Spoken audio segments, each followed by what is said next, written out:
할렐루야.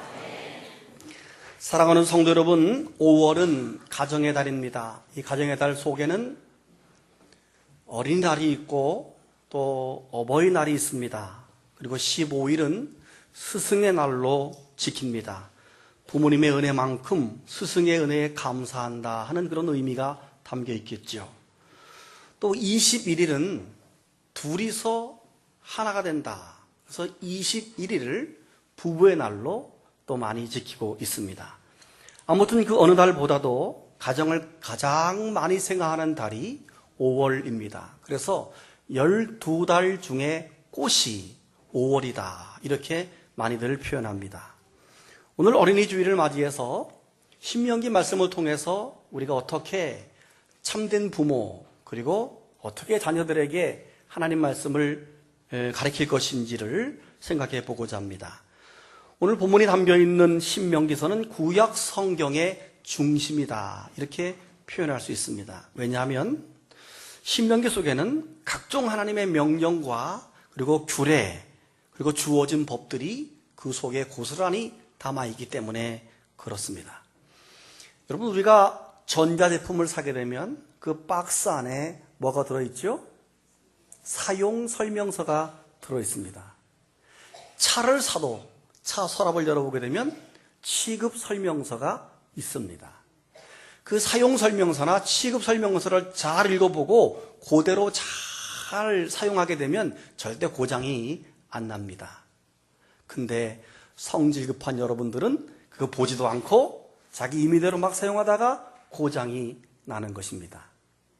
마찬가지로 신명기서는 우리가 하나님의 백성으로서 어떤 규칙을 지키고 살아가야 되는지를 이야기해주는 신앙의 사용설명서, 신앙의 취급설명서다 이렇게 비유할 수가 있겠습니다. 그래서 신명기 10장 13절에서 너희의 행복을 위해서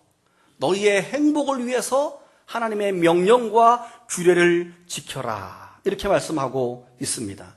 특별히 오늘 본문 6장에 와서는 6장 1절부터 9절에서는 규례와 법도를 이야기하면서 유대인 교육의 핵심 내용이 무엇인지를 우리가 엿볼 수 있는, 아니 우리에게 명령하시는 하나님의 명령이기도 합니다. 하나님은 부모들에게 아주 강력하게 명령합니다. 2절을 다시 한번 보시길 바랍니다. 곧 너와 내 아들과 내 손자들이 평생에 내 하나님 여호와를 경외하며 내가 너희에게 명한 그 모든 규례와 명령을 지키게 하기 위한 것이며 또 너의 나를 장구하게 하기 위함이다 이렇게 말했습니다. 그냥 가르침이 아닙니다. 아주 강하게 가르치라고 당부를 하고 있습니다. 하나님을 경외하면 모든 규례와 명령을 지키면 너의 날이 장구하다 이렇게 말합니다. 그리고 3절에 보세요. 복을 받는다 이렇게 말했습니다. 또 3절을 보세요. 젖과 꿀이 흐르는 땅에서 크게 번성하게 된다라고 말합니다. 5절을 보세요. 하나님을 사랑하되 마음을 다하고 뜻을 다하고 힘을 다하여 내 하나님을 사랑하라고 합니다. 그리고 그 하나님 사랑하는 법을 자녀들에게 가르쳐라 라고 말합니다. 그런데 어떻게 가르칩니까? 7절을 보세요. 부지런히 가르쳐라. 따라합시다. 부지런히. 그게 또 구체적으로 집에 앉아있을 때든지 길을 걸어갈 때든지 누워있을 때든지 일어날 때든지 이 말씀을 강론하라. 더 나아가서 손목에 메고 말씀을 손목에 매라. 더 나아가서 이마, 미간에 붙여라. 그리고 말씀을 집 문설주와 바깥문에 기록해서 들어가면서 보고 나오면서 보게 하라까지 말씀합니다. 그래서 지금도 정통 유대인들 가정은 자녀들에게 철저하게 하나님 말씀을 가르치고 있습니다. 거기에 반해서 우리나라 부모들의 교육의 목표와 목적은 언제나 1등 교육을 지향합니다. 예수 믿는 사람도 1등 교육. 예수 안 믿는 부모도 1등 교육. 자녀들의 정서와 인성이 다 파괴되고 체력이 고갈되는 것도 중요하지 않습니다? 그래서 예체능을 전부 없애고 국영수 위주로 공부를 가르쳐서 대학을 많이 가는 학교가 명문학교가 되는 것입니다. 부모들도 좋은 학원에 보내서 좋은 대학에 보내면 최고로 뒷바라지를 잘한 것이다 라고 생각을 합니다. 그래서 어머니들이 아이들의 학원비를 벌기 위해서 식당 일을 합니다. 아르바이트를 합니다. 심지어 좀 넉넉한 집 같은 경우는 어머니와 아이가 멀리 외국으로 영어권 나라로 교육 이민을 떠나고 아버지 혼자 남아서 기러기 아버지라 그러죠. 기러기 아빠로 몇 년을 수년을 아니 반평생을 그렇게 보내는 가정도 있습니다. 그런데 이런 예가 세계 어느 나라에도 없습니다. 우리나라 부모에게만 나타나는 현상입니다. 정답은 없지만 이것이 바른 것인가? 이것이 우리가 잘하고 있는 것인가? 한 번쯤은 생각을 해볼 필요가 있습니다. 그러나 성경적 교육 방식은 자녀들이 하나님께 예배하기를 즐거워하게 하고 그리고 하나님의 말씀대로 살고 좋은 신앙과 좋은 성품과 좋은 인품을 갖추도록 자녀를 그렇게 교육하게 하는 겁니다. 그것이 전부입니다. 그러면 그 다음은 하나님이 그 자녀에게 복을 내리시는 것입니다. 할렐루야. 하나님이 우리 자녀에게 복을 주셔서 우리 자녀의 길을 인도하고 열어주시고 승리하게 해준다는 사실을 우리가 믿으시기를 바랍니다. 여러분, 그렇다면 유대인들은 도대체 어떻게 자녀들을 교육을 했을까 하는 겁니다. 유대인들의 교육 방식, 가장 중요하면서 뼈대를 있는 교육 방식은 안식일마다 진행되고 있는 유대인의 가정예배입니다. 가정예배입니다. 제일 먼저 그 순서를 보게 되면 안식일 촛불 밝히기가 있습니다. 제일 먼저 금요일 오후 저녁 무렵에 해가 지면 이제 촛불을 붙입니다. 은은한 촛불이 집안의 방 안에 가득히 차면서 이제 안식일이 시작되었다 하고 스스로 생각하는 겁니다. 그리고 이제 가정 예배가 시작이 됩니다. 그 다음에 안식일 기도를 하게 되는데 카발라트 샤밧이라고 하는 안식일 기도를 합니다. 하나님의 왕권을 찬양하고 이 저녁 시간을 축복하고 천지 창조를 기리는 내용으로 안식일 기도를 합니다. 그 다음 세 번째 순서가 안식일 기도가 마치게 되어지게 되면 이제 자녀를 축복합니다. 아버지가 자녀에게 이렇게 축복합니다. 에브라임과 므낫세처럼 하나님께서 너에게 복 주시기를 바란다 하고 이마에 입을 맞춰줍니다.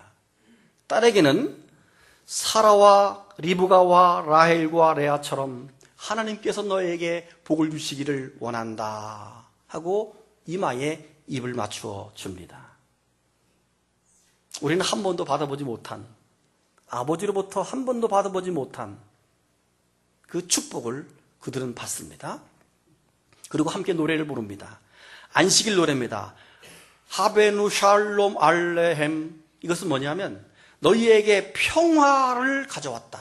그 민속 노래인데, 자기들의 민속 노래인데, 바벨론 포로에서 돌아올 때 하나님이여 이 땅에 평화가 임할 것입니다. 하나님 이 땅에 평화를 주십시오라는 의미에서 민속 노래가 되는데 그 노래를 가정해서 하나님 우리 집에 평화를 주시기 원합니다 하고 우리 집의 공간 속에 평화, 샬롬이 임하기를 축복하고 가정의 샬롬을 기도합니다. 노래합니다.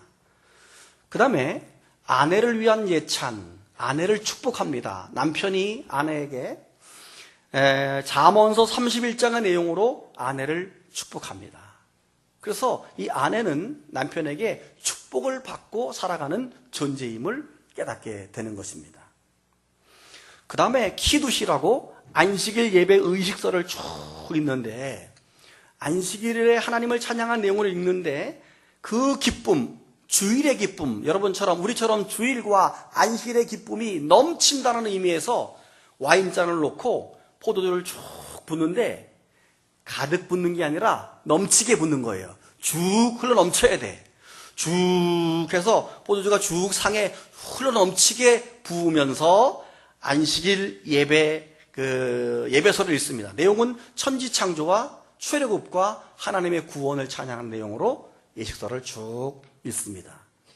그 다음에 할라라고 하는 성찬식, 안식일 빵을 떼어서 성찬식 하듯이 포도주에 찍어서 빵을 먹습니다. 찍어서 입에 넣어주고 이렇게 작은 성찬식을 합니다.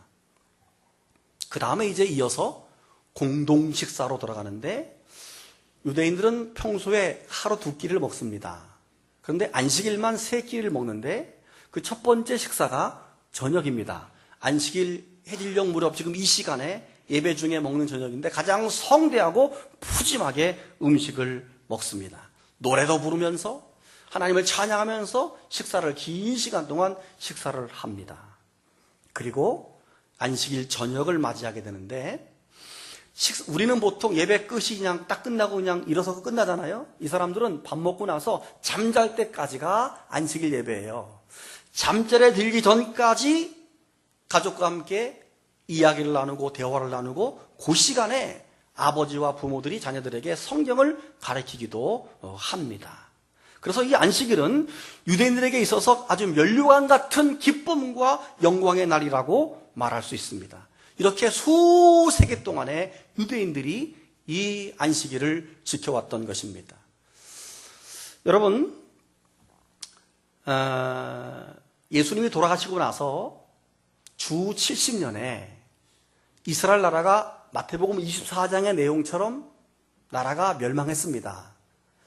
주 70년에 이스라엘 나라가 이 땅에서 완전히 없어지고 백성들이 전 세계로 흩어짐을 당하는 그런 멸망을 받게 됩니다. 장작 몇 년이나 하면 70년부터 1900년 동안, 190년이 아니고 1900년 동안 나라가 없이 전 세계로 흩어져서 유리방황하는 민족이, 나라 없는 서름 속에 사는 민족이 됩니다. 그러다가 1900년 만에 1948년 5월 14일, 지금부터 약 67년 전에 이스라엘 나라가 독립을 하면서 나라가 회복이 되어진 거예요. 그러니까 사실은 구약의 하나님 말씀을 지키지 않아서 1900년 동안 유대인이 고난받으면서 쫓겨다닌 거예요. 그리고 지금 70년 전에 간신히 그 나라가 회복이 되어진 것입니다. 근데 여러분, 그렇게 1900년 만에 만났는데 놀라운 사실은 그들이 언어를 잃어버리지 않았다는 거예요. 자기 나라의 언어를. 자기 막 대륙 끝에서 만났는데도 언어를 잃어버리지 않아요. 두 번째, 절기가 똑같아. 6월절을 지키는 절기가 똑같은 거예요. 세 번째, 할아버지부터 손자, 손녀 이르기까지 절대로 세대 차이가 없는 민족이 바로 유대인인 거예요. 학자들이 연구했습니다. 어떻게 이들이 1900년 동안 이런 자기들의 언어와 절기와 이 세대 간의 대화를 유지할 수 있었을까? 그것이 바로 유대인의 가정 예배에 있었던 것입니다. 할렐루야.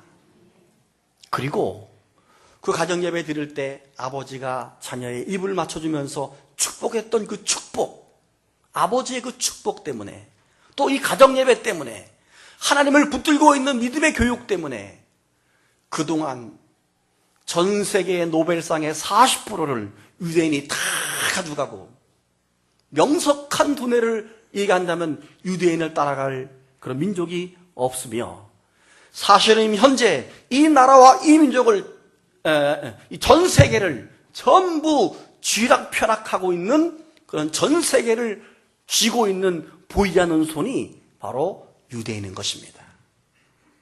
왜 이런 일이 일어나는 것입니까? 거기에 바로 가정에서 행해지는 말씀, 가정 예배가 그들을 그렇게 강한 민족으로 만들어가고 있는 것입니다. 사랑하는 여러분, 오늘 어린이 주일을 맞이해서 혹시 여러분 집에 가정 예배를 쉬고 계신 분이 계시다면 다시 가정 예배를 시작하시기를 바랍니다. 그리고 아직 가정 예배를 드리지 않는 가정들이 계시다면 다시 가정 예배를 실천하시기를 바라고, 특별히 올 전반기에 가정 예배 훈련 학교가 신청을 받았는데 2사람인가 신청해가지고 이번에 진행하지 못했습니다.